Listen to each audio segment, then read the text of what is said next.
आसपास सहयोग बहुत जोर में फैल रहा है।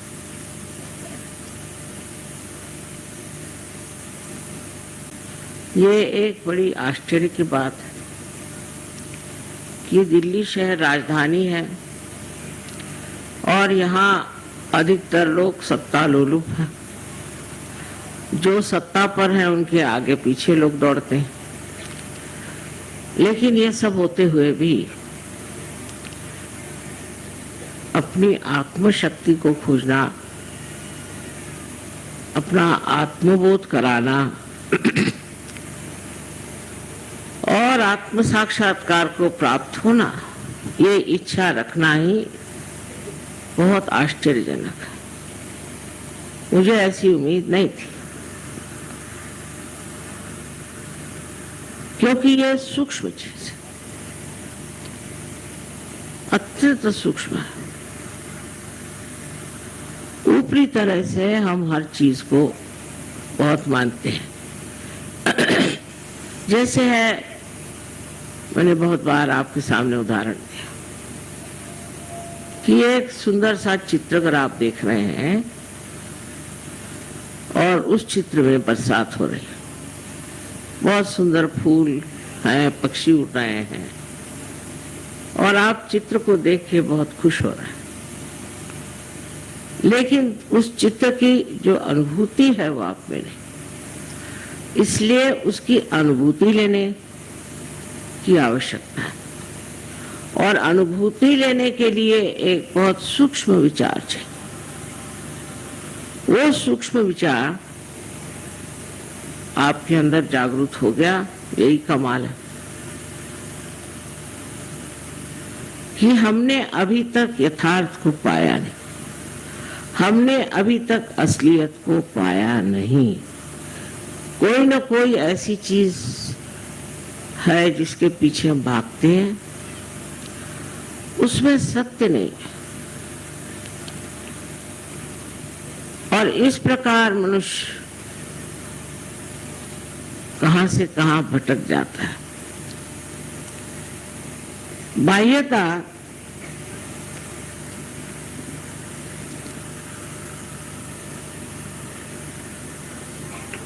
धर्म के अवलंबन में मनुष्य भागता है। मेरा ये धर्म है, मैं बड़ा ऊंचा हूं। दूसरा कहेगा मेरा धर्म है, मैं बड़ा ऊंचा। तीसरा कहेगा मेरा ये धर्म है, मैं बड़ा अच्छा। और बहुत से ऐसे भी हैं जो कहते हैं कि जो हमको मिलना है हम ही पालेंगे, हम क्यों सहयोग करें, हम खुद ही से पालेंगे। इस प्रकार दो तरह के लोग देखे गए। एक तो जो अपने अहंभाव में खो गए और दूसरे जो हैं वो शरणागत होकर गलत चीजों में घुस गए। ये दोनों तरह की व्यक्तियां सूक्ष्मता में नहीं उतर सकते। उसी में उनको मौज आती, उसी में आनंद में है। एक सोचता है कि मैं तो बस इस चीज में पड़ा हूं, अब मैं बस रात दिन भजन कीर्तन, सवेरे 4 बजे उठ करके पठन करते रहता हूं। एक साहब मुझे मिले थे, अभी जवान थे। मैंने उनसे कहा कि सहयोग में आने के लिए तुमको कुछ करना नहीं। पहले कुछ नहीं करने का। मैंने कहा कुछ नहीं करना। तो कहने लगे फिर सुबह से उठ के करना क्या? कुछ तो करना ही चाहिए सुबह से उठ के। तो ये जो भावना हमारे अंदर है कि हमें अपने को प्राप्त करने के लिए, अपने को जानने के लिए कुछ करना है, सो गलत है। ये तो आप लोग जान गए कि बगैर कुछ किए ही आप सहज को प्राप्त हो गए। अब दूसरे अहंकारी हैं जो सोचते हैं कि हमको क्या करना, हम ही इसको खोज लेंगे, हम ही इसे पालेंगे। तो उनकी तो बात छोड़ दीजिए। उनसे भिड़ने से अपनी खोपड़ी खराब करने से पहले। और दुनिया में सभी लोग होंगे ऐसे, ये भी सोचना मेरे ख्याल से गलत बात है। बहुत से लोग लेकिन इस कलयुग में परिवर्तित हो जाएंगे।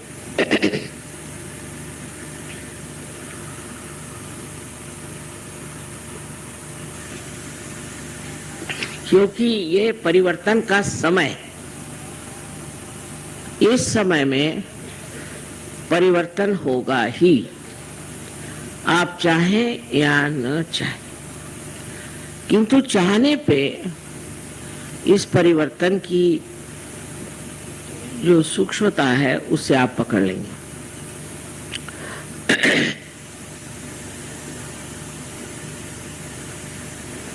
उदाहरण के लिए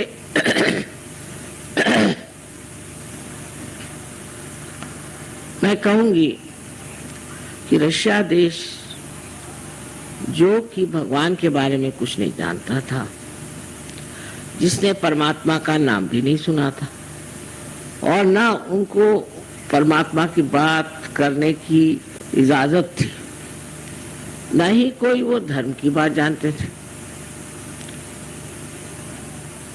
और बड़ी ताड़ना में, बड़ी कठिन समस्याओं में वो बेचारे बंद थे, घुट रहे थे। उस घुटन में उनमें कौन सी ऐसी बात हो गई जो वो सहज में उतर गए? किस बात के कारण ये लोग एकदम से सहज में आ गए? वो बात है जिसे हम कहते हैं कि अपने को पहचानना। इसको अंग्रेजी में इंट्रोस्पेक्शन कहते हैं। हम अगर ये समझे बैठे कि हम परिपूर्ण हैं तो कार्य नहीं हो सकता। हमको ये देखना चाहिए कि हमारे अंदर कौन से दोष हैं, और सहयोगी होने के बाद भी ये देखना अत्यावश्यक है। सहयोग फैल रहा है, फैलती हुई चीज फट भी जाती, और जो हमारे अंदर सूक्ष्म से सूक्ष्म ऐसे दोष हैं वो पकड़ लेते हैं। मैं इस बार आई तो सुना कि नोएडा के जो गाने वाले थे उनमें 2 भाग हो गए। फिर सुना कि ये नोएडा में भी 2 ग्रुप हो गए, फिर और जगह भी ऐसे 2 ग्रुप हो गए, कहीं 4 ग्रुप हो गए, कहीं 5 ग्रुप। ये बहुत खतरनाक चीज है। अब ग्रुप कैसे बनते हैं इसको बारीकी से देखना चाहिए। ईसा मसीह ने कहा था कि बिवेयर ऑफ मर्मरिंग सोल।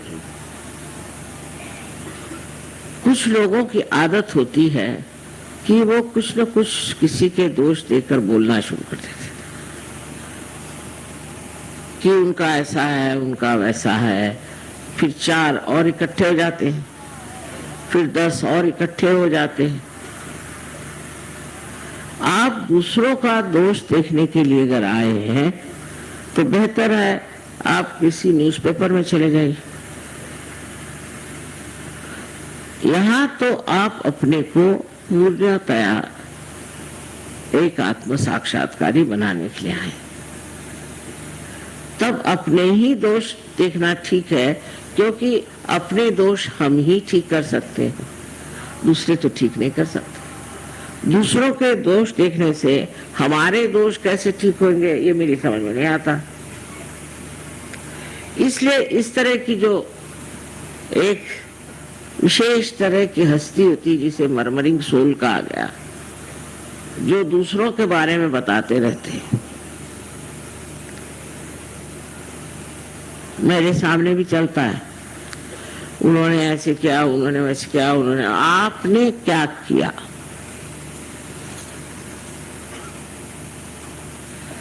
ऐसे चक्कर चल पड़ते हैं। इसलिए जब सहयोग बढ़ता है तो उसके साथ ये भी देखना चाहिए कि वो तितर बितर न हो जाए, उसकी घनिष्ठता बढ़ती रहे। हमारे अंदर एक और बड़ी विशेषता है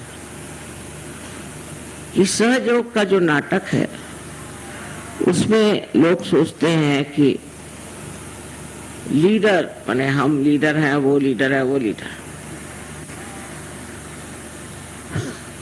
एक मजाक है। लीडर वीडर है क्या? कुछ नहीं। लेकिन उसके लिए लड़ाई झगड़ा। दिल्ली शहर में रहते हैं ना, तो यहाँ के लोगों को देख करके आपको भी यही सोचता है। ये सब नामधारी है, इसमें कोई खासियत नहीं। मेरे कान पर बहुत सी बातें आई जिससे बड़ा दुख हुआ कि ऐसे बेकार चीजों में लोग अपना समय बर्बाद कर रहे हैं। जिस तरह से रशिया में हुआ है, वैसा होना शायद यहाँ संभव न हो, क्योंकि हम लोग अमन चैन से हैं, सब कुछ ठीक ठाक है, ऐसा कोई दबाव हमारे ऊपर नहीं। तो जिनके पास कोई काम धंधा नहीं है, वो ऐसे ही धंधे करते बैठते हैं, इधर से उधर बात लगा, उधर से उधर बात लगा। तो एक दूसरों की स्पर्धा करना या जलना इस सहयोग में हो ही नहीं सकता। अगर ये सब कुछ आपको हो रहा है तो आप समझ लो अभी आप सहज के दर किनारे भी नहीं।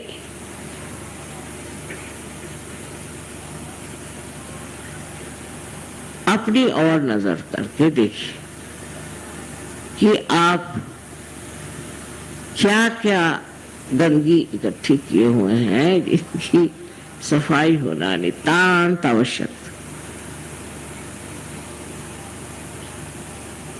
अपना देश तो मशहूर है कि हम लोग बहुत झगड़ालू हैं, आपस में झगड़ते ही रहते हैं, कभी एक दूसरे से पटती नहीं। और हम तो कहते हैं ये प्रेम की महान शक्ति है। इस महान शक्ति में भी अगर यही कार्य हो रहा होगा तो आप में सूक्ष्मता कैसी आएगी और आप उस परमानंद का अनुभव कैसे लेंगे, मेरी समझ नहीं आता। तो ऐसे अगर कोई बड़बड़ाने लग जाए तो उससे कहना चुप रहिए, हमें सुनना नहीं है। एक दूसरे की बुराई अगर कोई सहयोगी करे तो वो दोनों ही सहयोगी नहीं है, सुनने वाला भी और सुनाने वाला भी। और इस प्रकार जब हम अपने को स्वच्छ कर लेंगे तो एक बहुत सुंदर सहयोग का अभियान हो जाएगा। फिर आप अनेक लोगों को प्यार कर सकते हैं, अनेक लोगों में आत्मदर्शन हो सकता है।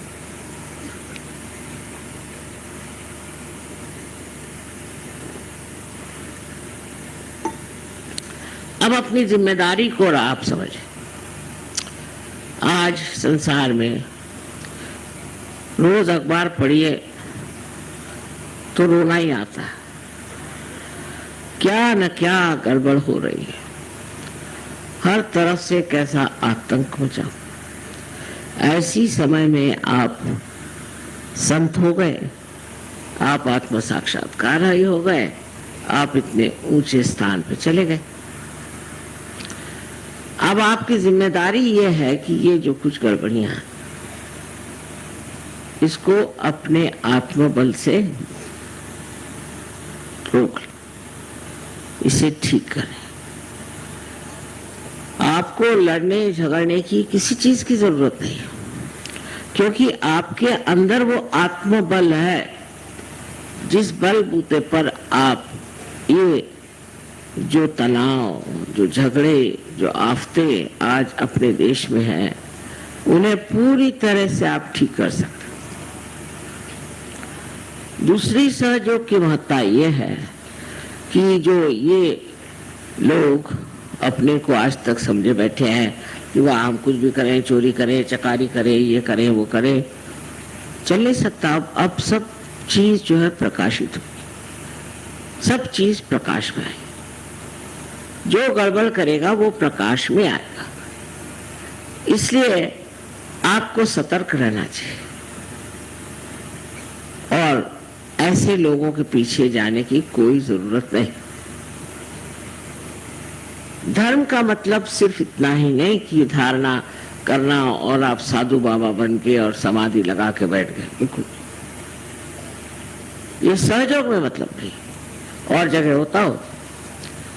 लेकिन धर्म का मतलब ये है कि जो धर्म आपने धारण किया, जिस धर्म के कारण आपके अंदर इतनी विशेषताएं आ गई, जिसके कारण आज आप आनंद विभोर हैं, वो धर्म भी दूसरों में बांटे और इस धर्म के अपने माध्यम से दर्शन दें। आपको देखकर लोग कहें कि ये कोई विशेष है। लेकिन आप अगर और लोगों की तरह ही आपसी लड़ाई और तमाशगिरी करें तो कौन मानेगा कि आप सहयोगी हैं? आपकी शांति, आपका औदार्य और आपकी सहिष्णुता, सब कुछ एक साथ देख करके कोई भी अचंभे में पड़ेगा। और आपके अंदर सारी शक्तियां हैं, आपको हाथ चलाने की जरूरत नहीं, कुछ कहने की जरूरत नहीं। करने वाले बहुत बैठे हो, आप जानते हैं इस बात को, और वो जो करने वाले हैं वो सब कर बैठेंगे, सिर्फ आप शांतिपूर्वक अडिग देखते मात्र रहें। सारा नाटक आप देखते रहें जो आप कर सकते हैं।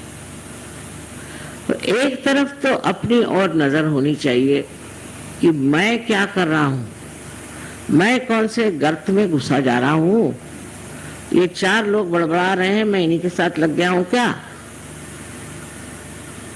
और दूसरी तरफ नजर बाहर कि मेरे कारण कुछ लोगों को लाभ हो रहा है कि नहीं, कि मैं अपने स्वार्थ के लिए सहयोग में आया। अब पहले से हालत बहुत ठीक है। शुरू में तो ऐसी चिट्ठियां आती थी कि बस मेरे माँ के बाप के फलाने के ठिकाने के टुकाने के कुछ के उसको बीमारी हो गई, माँ उसे ठीक करो। सारे दुनिया के ठेकेदारी और सहयोगी भी बहुत लगे रहते थे। अब वो चीज छूट गई, उतनी खुदगर्जी खत्म हो गई। अब दूसरों के बारे में जरूर सोचने लगे, पर तो भी ये जिद है कि आपको तो आना ही पड़ेगा लखनऊ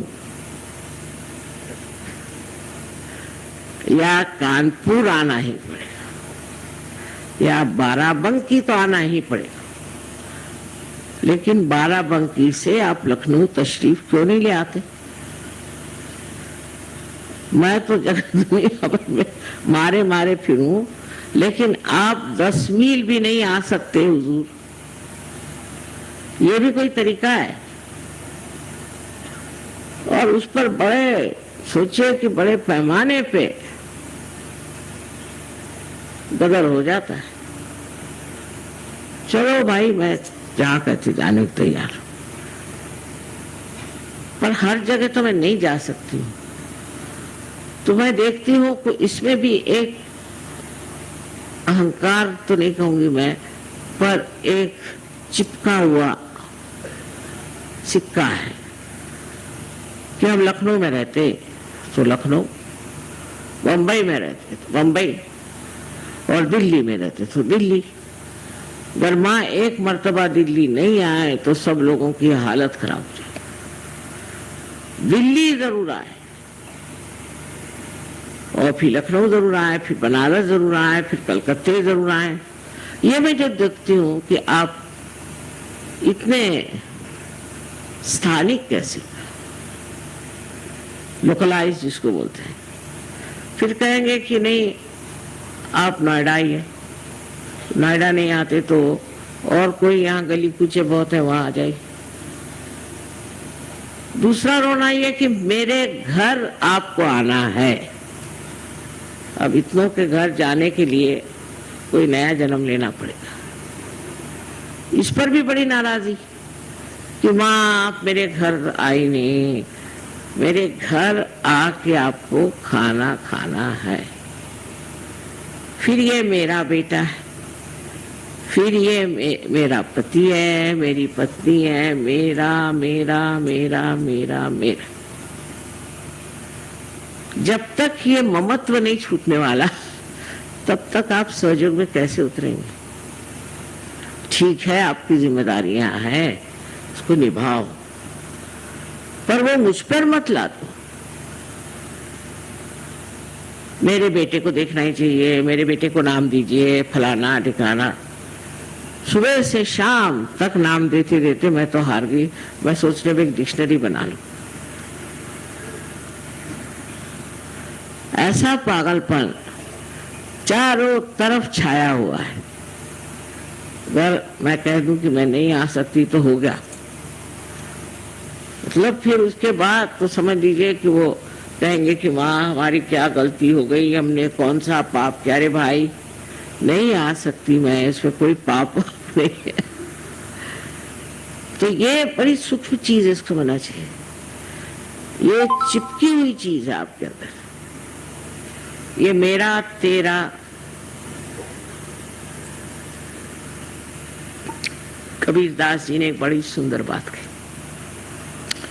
कि जब बकरी जिंदा होती है तो मैं करती है, जैसे हम लोग भी करते हैं। पर जब मर जाती है तो उसके दांत से धुनकनी की तांत बनाते हैं, और जब धुनकनी चलाई जाती तो कहते तू ही तू ही तू ही। जब तक ये तू ही का हमारे अंदर स्वर नहीं चलेगा, आप मुझे इसके लिए क्षमा कीजिए कि कोई भी काम आपके नहीं हो सकते।